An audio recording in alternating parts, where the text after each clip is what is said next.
ভাই একটু থামেন, এইটা কোনো রূপকথা না, এইটা বাস্তব। একটা দল যাদের লিগই বন্ধ নভেম্বর থেকে।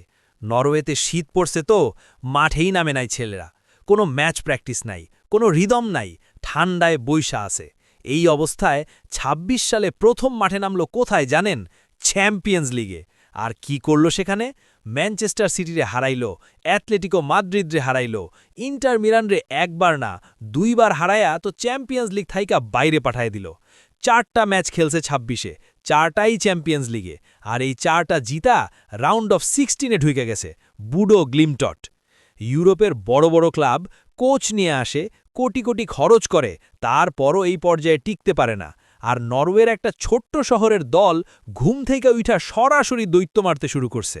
এইটা চ্যাম্পিয়ন্স লিগের ইতিহাসে সেরা গল্পগুলার একটা হয়ে যাইতেছে। আর কেউ যদি বলে ফুটবল শুধু টাকার খেলা, তারে বলেন একবার বুডো গ্লিমটটের নাম গুগল করো।